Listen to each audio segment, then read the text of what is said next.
Hello students, welcome back to my channel English Mantram. आज हम start करने वाले हैं नाउन से। अगर आप किसी भी कंपटीशन की तैयारी कर रहे हैं लाइक एसएससी, सीजीएल, किसी भी कंपटीशन की तैयारी कर रहे हैं और इंग्लिश सीखना चाहते हैं तो हमारी आज की क्लास आपके लिए बहुत बेनिफिशियल होगी। आज हम नाउन स्टार्ट करेंगे, लेकिन नाउन से पहले जो टर्मिनोलॉजी है इंग्लिश की वो सारी कवर करते हुए नाउन तक जाएंगे। मीन्स नाउन आता कहाँ से है, नाउन की डेफिनेशन क्या है, नाउन क्या है, इंग्लिश लैंग्वेज में क्या इंपॉर्टेंस है, इन सारी चीज़ों को समझते हुए नाउन के रूल्स को डिटेल में पढ़ेंगे। अगर आप अब हमारे चैनल पर नए हैं और अभी तक हमारे चैनल को सब्सक्राइब नहीं किया है तो हमारे चैनल इंग्लिश मंत्रम को सब्सक्राइब कर लीजिए, बेल आइकन को हिट कर लीजिए ताकि लेटेस्ट वीडियोज़ की इन्फॉर्मेशन आप तक तुरंत आ जाए। विदाउट एनी डिले स्टार्ट करते हैं आज की क्लास नाउन के साथ। ओके, लेकिन नाउन क्या है जानते हैं, उसके पहले हम क्या क्या ऐसा है जो इंग्लिश में हमें सीखना चाहिए नाउन पढ़ने से पहले। देखिए, अगर हम नाउन से पढ़ना स्टार्ट करते हैं तो नाउन क्या है ये जानने से पहले हमें ये जानना चाहिए कि नाउन क्या है, पार्ट क्या है इसका, कहाँ से आता है ये नाउन। नाउन सीखने के लिए हमें सीखना है पार्ट ऑफ स्पीच, क्योंकि पार्ट ऑफ स्पीच का ही एक पार्ट नाउन है, इसलिए ये पार्ट ऑफ स्पीच क्या है हमको ये जानना जरूरी है। अब ये पार्ट ऑफ स्पीच कहाँ से आता है, पार्ट ऑफ स्पीच का इंपॉर्टेंस क्या है इंग्लिश लैंग्वेज में, इसके लिए हमें पढ़ना है सेंटेंस। इसके लिए हम सेंटेंस पढ़ेंगे। सेंटेंस क्या होता है, क्योंकि जो पार्ट ऑफ स्पीच होता है ये सेंटेंस के ही पार्ट्स होते हैं, राइट। अब ये सेंटेंस क्या है, सेंटेंस कैसे बनता है, सेंटेंस बनता है वर्ड्स से। सेंटेंस बनता है वर्ड्स से, शब्दों से सेंटेंस बनता है और शब्द बनते हैं लेटर से, राइट। और लेटर आया है साउंड से। तो हमारी जो इंग्लिश लैंग्वेज है वो स्टार्ट होती है साउंड से। पहले साउंड, उसके बाद letter, then words, sentence, part of speech और उसके बाद नाउन। तो अगर हमको नाउन पढ़ना है तो हमें नाउन पढ़ने से पहले एक बेस रेडी करना है कि नाउन कहाँ से आया है। इसके लिए अगर हम सीधे नाउन पढ़ने लग जाएंगे तो हमारा ये क्लियर नहीं होगा कि नाउन के पहले और क्या है इंग्लिश लैंग्वेज में जो हमें सीखना चाहिए। तो आज हम यहाँ से स्टार्ट करेंगे, साउंड से स्टार्ट करेंगे, राइट। पहले हम पढ़ेंगे साउंड। साउंड को हम हिंदी में कहते हैं ध्वनि। साउंड को हम कहते हैं ध्वनि, और अगर टेक्निकल लैंग्वेज में एक इसको वर्ड दिया जाए तो उसको कहते हैं फोनेम। फोनेम्स। सबसे छोटी जो इकाई होती है किसी लैंग्वेज की स्पीकिंग में वो होती है फोनेम या साउंड। अब साउंड जो है इंग्लिश लैंग्वेज में वो होते हैं 44। There are 44 sounds in English language and these 44 sounds are divided into 20 vowels and 24 consonant, right। 20 vowel and 24 consonant मिलकर हुए 44 साउंड्स। अब आप कहेंगे वॉवेल तो सिर्फ 5 होते हैं, ए, ई, आई, ओ, यू। यस, वॉवेल सिर्फ 5 होते हैं, लेकिन मैं बात कर रही हूँ साउंड की। 44 साउंड में 20 वॉवेल्स होते हैं और 24 कॉन्सोनेंट होते हैं। टोटल हुआ 44। और इन 24 और 20 में से जो रिटन फॉर्मेशन की जब जरूरत पड़ी, जब अभी तो हमने इंग्लिश को सिर्फ बोल रहे हैं, अभी साउंड पर है, जब हम इनको रिटन फॉर्मेशन देंगे तो ये मिलकर सिर्फ 26 ही बनेंगे। 26 लेटर को ही एक्सप्रेशन दिए गए, मीन्स इसमें जो साइन दिया गया 44 साउंड को वो सिर्फ 26 दिए गए, और यही 26 हमारे लेटर्स हैं। जो हम ए से जेड तक पढ़ते हैं ये 26 लेटर्स हैं। मीन्स 44 साउंड्स को जब रिटन में लिखा गया, इनकी रिटन एक्सप्रेशन दी गई तो वो 26 लेटर्स में है। अब हम क्या है लेटर्स देखते क्या है। किसी भी लैंग्वेज को जब हम रिटन में आते हैं, जब रिटन एक्सप्रेशन में लिखते हैं, तो जो सबसे छोटी यूनिट होती है, स्मॉलेस्ट यूनिट होती है, वो होती है लेटर, और इंग्लिश में इसको कहते हैं वर्ण। आप वर्ण भी हिंदी में कहते हैं वर्ण या अक्षर, हिंदी में कहते हैं वर्ण या अक्षर। The smallest unit of a written language लिखित भाषा की कोई भी सबसे छोटी इकाई जो होती है वो होती है लेटर। जैसे और हमारे पास इंग्लिश में है 26 letter, from A to Z हमारे पास 26 लेटर्स हैं। सी, A एक लेटर है, B एक दूसरा लेटर है और C एक तीसरा लेटर है। मीन्स ये 26 लेटर है।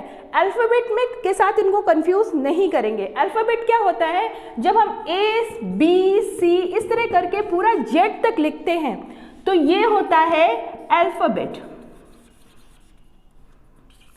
ये एक अल्फ़ाबेट है और इसको कहते हैं हिंदी में वर्णमाला। इसको क्या कहते हैं, वर्णमाला। बहुत क्लियर है, साउंड है, साउंड को टेक्निकल लैंग्वेज में हम कहते हैं टेक्निकली फोनेम। 44 साउंड्स हैं हमारे पास, उसमें से 20 वॉवेल्स हैं एंड 24 कॉन्सोनेंट है। इन 20 वॉवेल और 24 कॉन्सोनेंट से हमें रिटन एक्सप्रेशन में सिर्फ 26 लेटर मिले या 26 लेटर्स मिले जो हमारे A से Z तक है। A से Z तक 26 लेटर मिले और इन 26 लेटर्स को मिलाकर एक अल्फ़ाबेट बनी A से Z तक की, राइट। और अल्फ़ाबेट को हम हिंदी में कहते हैं वर्णमाला। तो हमारा लेटर और साउंड क्लियर है। साउंड और लेटर पढ़ने के बाद अब हम पढ़ेंगे वर्ड्स क्या होते हैं। तो थर्ड हमारा टॉपिक है वर्ड। वर्ड को हिंदी में कहते हैं शब्द। सी, शब्द क्या होते हैं, अ group of letters that express a complete meaning is called a word. अगर मैंने कहा एक लेटर लिखा A, C, D, G, ये ग्रुप ऑफ लेटर तो है लेकिन ये वर्ड नहीं है। मैंने कहा a group of letter that express a complete meaning, एक मीनिंगफुल बात करें, पर्टिकुलर मीनिंग की बात करें। अगर लिखा DOLL डॉल, यहाँ पर 4 लेटर्स तो लिखे हुए हैं लेकिन इसका एक मीनिंग है। डॉल मीन्स गुड़िया, BASKET बास्केट। ये जो लेटर है 6 लेटर्स हैं, ये मिल के एक पर्टिकुलर मीनिंग बना रहे हैं। बास्केट एक वर्ड होता है लेकिन यहाँ पर जो ये ग्रुप ऑफ लेटर है इनका कोई मीन नहीं है। तो ये एक वर्ड है, ये एक वर्ड है लेकिन ये एक वर्ड नहीं है। तो डेफिनेशन क्या है, a group of letter that express a particular meaning, एक पर्टिकुलर मीनिंग होना चाहिए तभी वो वर्ड हो सकता है। यहाँ पर कुछ एक्सेप्शन भी है, जैसे I, A और O। ये 3 लेटर हैं लेकिन ये 3 अलग अलग वर्ड भी हैं। I मीन्स होता है मैं, A मीन्स एक आर्टिकल है जिसका मीन्स होता है A, ये एक आर्टिकल है, ये वर्ड हो सकता है, ये भी वर्ड हो सकता है। और O का यूज़ हम एक्सक्लेमेटरी सेंटेंसेस में करते हैं। तो I, A और जो O है ये एक्सेप्शन है, ये एक्सेप्शंस हैं और ये वर्ड है, जबकि ये सिंगल लेटर्स में है फिर भी हम इनको वर्ड कहेंगे। ये इस डेफिनेशन के एक्सेप्शन है। वर्ड क्या होता है, अ ग्रुप ऑफ लेटर, लेकिन ये ग्रुप नहीं है फिर भी ये वर्ड कहे जाते हैं, ये है एक्सेप्शन। तो ये है हमारा वर्ड। वर्ड क्या है, ग्रुप ऑफ लेटर। वर्ड हमारा क्लियर हो गया। अब देखते हैं सेंटेंस क्या होता है। सेंटेंस मीन्स होता है वाक्य। सेंटेंस मीन्स होता है वाक्य। सी, अब जब हमारा साउंड के बाद निकल कर आया है हमारे 26 लेटर्स, 26 लेटर्स से हमने वर्ड सीख लिया कि कुछ लेटर्स को मिलाकर एक पर्टिकुलर वर्ड निकलता है, उसका मीनिंग होता है, उसको हम वर्ड कहते हैं। अब वर्ड सीखने के बाद हमें सेंटेंस सीखना है कि सेंटेंस क्या होता है। सेंटेंस होता है वाक्य, राइट। सेंटेंस होता है वाक्य। सेंटेंस क्या होता है, जैसे मैंने लिखा I saw a black zebra at the zoo। I saw a black zebra at the zoo, ये एक वाक्य है, ये एक सेंटेंस है। आप नोटिस कर रहे होंगे सेंटेंस में क्या कैरेक्टरिस्टिक होती है कि इसका जो फर्स्ट लेटर होता है ये हमेशा कैपिटल में होता है और जो इसका एंड होता है यहाँ पर हम फुल स्टॉप लगाते हैं अगर सेंटेंस हमारा पॉजिटिव है, और अगर सेंटेंस हमारा इंट्रोगेटिव है तो हम क्वेश्चन मार्क लगाएंगे, एक्सक्लेमेटिव मार्क लगाएंगे अगर सेंटेंस एक्सक्लेमेटरी है। तो इस तरह से हम इसको फिनिश करते हैं, मीन्स हम इसको स्टार्ट करते हैं कैपिटल लेटर से और फुल स्टॉप पर या क्वेश्चन मार्क पर अकॉर्डिंग टू सेंटेंस फिनिश करते हैं। दूसरा क्या होता है, सेंटेंस में एक सब्जेक्ट और एक वर्ब जरूर होती है, तभी वो सेंटेंस कहलाता है। अगर उसमें एक सब्जेक्ट हो, सब्जेक्ट मीन्स काम करने वाला और जिसके बारे में बात की जा रही है, और वर्ब मीन्स क्रिया, एक सब्जेक्ट और एक वर्ब अगर है तो ही वो सेंटेंस है, अदरवाइज वो सेंटेंस नहीं, वो फ्रेज हो सकता है। तो सेंटेंस हमारा क्या हुआ, डेफिनेशन निकल कर आई, a group of words that express a complete idea is called a sentence. एक ऐसा शब्दों का समूह जिससे एक मीनिंगफुल स्टेटमेंट निकल कर आए, वो हमारा सेंटेंस कहलाता है। अगर हमने कुछ भी वर्ड्स लिख दिए लाइक जू, जेब्रा, किचन, ये भी एक ग्रुप ऑफ वर्ड है, लेकिन ये सेंटेंस नहीं है क्योंकि इससे कुछ भी मीनिंगफुल स्टेटमेंट निकल कर नहीं आ रहा है, राइट। तो ये हमारा सेंटेंस नहीं है, सेंटेंस हमारा ये है, I saw a black zebra at the zoo, ये हमारा सेंटेंस है, ये है वाक्य। अब इन सेंटेंसेस, जब हमने सेंटेंस बना लिया तो इन सेंटेंसेस में आप देख रहे होंगे बहुत सारे वर्ड्स हैं। इन सारे वर्ड्स के क्या काम होते हैं, ये क्या फंक्शन करते हैं, सेंटेंस में इनका क्या यूज़ है, ये जानने के लिए हम पार्ट ऑफ स्पीच पढ़ते हैं। पार्ट ऑफ स्पीच पढ़ते हैं जब हम, तो इस पूरे सेंटेंस में आप देख रहे होंगे पार्ट ऑफ स्पीच क्या होता है। पार्ट ऑफ स्पीच मतलब एक सेंटेंस का, एक स्टेटमेंट के पार्ट्स। अब पार्ट्स क्या है, देखिए ये जो आई है ये एक प्रोनाउन है, इसको दोबारा से हम लिख के अच्छे से समझते हैं कि पार्ट ऑफ स्पीच क्या होता है, ठीक है ना, क्योंकि पार्ट ऑफ स्पीच एक इम्पॉर्टेंट चीज है। पार्ट ऑफ स्पीच से ही निकलकर हमारे सारे नाउन, प्रोनाउन ये सब आते हैं। तो इसको क्लियर वे में समझते हैं कि पार्ट ऑफ स्पीच क्या होता है इंग्लिश लैंग्वेज में। जानते हैं पार्ट ऑफ स्पीच क्या होता है। पार्ट ऑफ स्पीच में हम क्या देखेंगे, पार्ट ऑफ स्पीच मतलब किसी भी स्टेटमेंट के पार्ट। अब कोई भी सेंटेंस लिखा है उसमें बहुत सारे वर्ड्स होते हैं, उन सारे वर्ड्स का उस सेंटेंस में क्या इंपॉर्टेंस है, वो क्या फंक्शन डाल रहे हैं, इस चीज को हम पता लगाते हैं पार्ट ऑफ स्पीच के थ्रू। See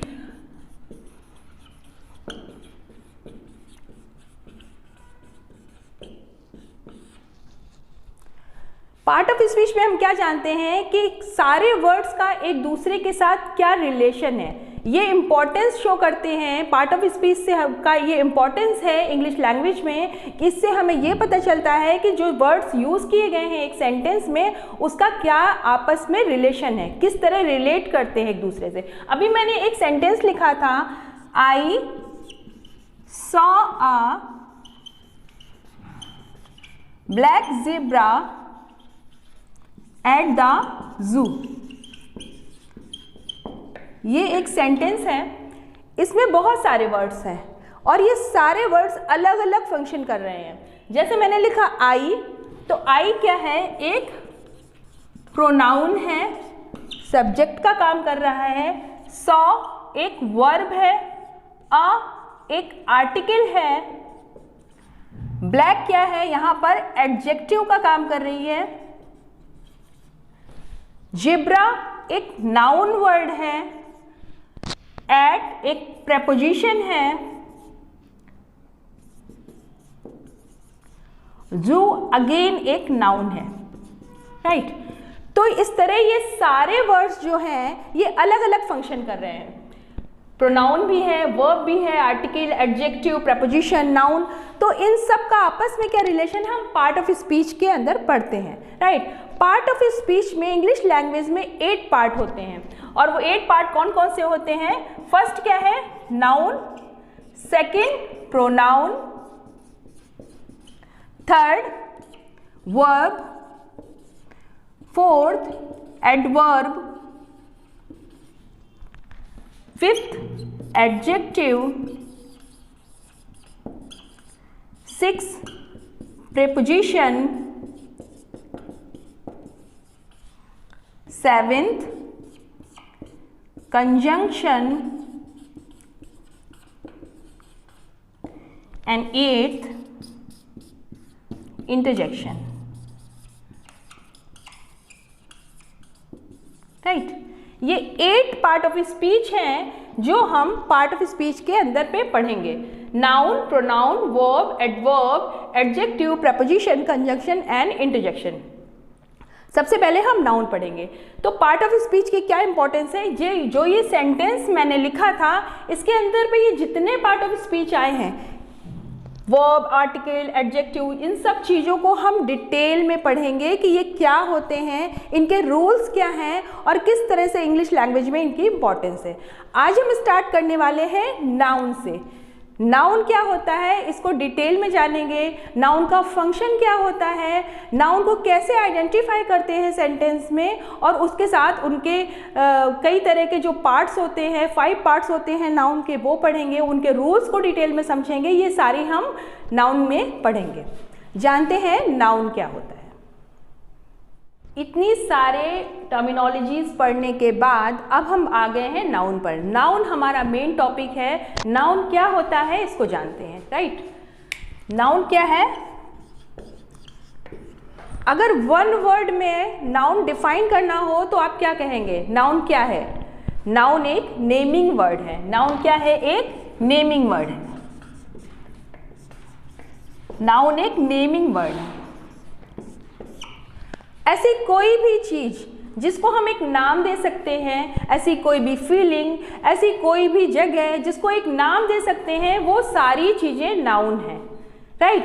anything that can be name, जिसको नाम दिया जा सकता है, जो एक नाम हो सकती है, वो नाउन है, राइट। नाउन को हम क्या कहते हैं हिंदी में? संज्ञा। एलिमेंट्री लेवल से ही एक डेफिनेशन हम पढ़ते आ रहे हैं। Noun is a name of person, place, things, idea, वो सारी चीजें नाउन है। नाउन क्या होता है? संज्ञा। अगर मैं कहूं राम, करीना, दिल्ली, जॉगिंग, सिंगिंग, और कोई भी चीज जैसे कि चेयर, टेबल, ऑनेस्टी, ये सारे वर्ड्स नाउन हैं। राम नेम है, करीना भी एक नेम है, दिल्ली एक प्लेस है, जॉगिंग, जॉगिंग क्या है? आप कहेंगे ING लगा है, ये तो वर्ब है, ये कैसे नाउन हो गया? सिंगिंग, ये तो वर्ब है, यस ये वर्ब है, ING लगा दिया है हमने, इसको नाउन, इसको वर्ब बना दिया है, लेकिन फिर भी ये एक्ट कर सकता है नाउन की तरह। चेयर एक चीज है, वस्तु में आती है। ऑनेस्टी, टेबल, ये सब चीजें नाउन है। ये कैसे नाउन है? जॉगिंग कैसे नाउन है? सी, अगर मैंने लिखा jogging is a fun exercise, jogging is a fun exercise. अब ये जॉगिंग क्या है? हमारा सब्जेक्ट की तरह काम कर रहा है। यहाँ पर ये जो वर्ड जॉगिंग है, ये वर्ब की तरह काम नहीं कर रहा है, ये नाउन की तरह काम कर रहा है। मैंने जॉगिंग को एक नाम, जॉगिंग एक नाम बता रही हूँ कि जॉगिंग एक एक्सरसाइज है। जॉगिंग क्या है? एक एक्सरसाइज है। वर्ब तो है इज, जॉगिंग एक एक्सरसाइज है और उसका नाम है, एक एक्सरसाइज का नाम है जॉगिंग। तो यहाँ पर ये नाउन की तरह एक्ट कर रहा है। The word that act as a name, act as a noun is called, तो ये नाउन है। इस तरह से जॉगिंग, सिंगिंग भी नाउन हो सकते हैं। डिपेंड करता है कि कोई भी वर्ड फंक्शन क्या कर रहा है। अगर वो नाउन का फंक्शन कर रहा है, अगर वो सब्जेक्ट में आ रहा है या ऑब्जेक्ट में आ रहा है, तो वो नाउन हो सकता है। तो इस चीज़ को हम और भी डिटेल में पढ़ेंगे। नाउन की पोजीशन क्या होती है सेंटेंस में, नाउन का फंक्शन क्या होता है, नाउन को कैसे आइडेंटिफाई करते हैं एक सेंटेंस में, इन सारी चीज़ों को अपनी नेक्स्ट क्लास में हम पढ़ेंगे डिटेल में। उसके बाद काइंड ऑफ नाउन, और उस काइंड ऑफ नाउन को हम डिटेल में रूल्स के साथ पढ़ेंगे कि किस तरह से हम इसको टॉपिक को और भी अच्छे से क्लियर करेंगे। आज के लिए बस इतना ही। नाउन एक नेमिंग वर्ड है। अगले चैप्टर में हम देखेंगे या अगली क्लास में हम देखेंगे कि इसको हम और डिटेल में कैसे पढ़ेंगे। तो बने रहिएगा हमारे साथ इस चैप्टर को, नाउन को और भी डिटेल में जानने के लिए, इसको आइडेंटिफाई करने के लिए और इसको डिटेल में पढ़ने के लिए, राइट। अगले क्लास में मिलते हैं। चैप्टर 2 में। अगर आपको आज का वीडियो अच्छा लगा हो तो वीडियो को लाइक करिए, हमारे चैनल इंग्लिश मंत्रम को सब्सक्राइब करिए और बने रहिए हमारे चैनल के साथ और बेल आइकन को हिट कर लीजिए ताकि लेटेस्ट वीडियोस की इन्फॉर्मेशन आप तक तुरंत आ जाए। और अगर अभी तक सब्सक्राइब नहीं किया है तो हमारे चैनल को सब्सक्राइब कर लीजिए। I want to say thanks to Unitech Computers for their technical support. Thank you.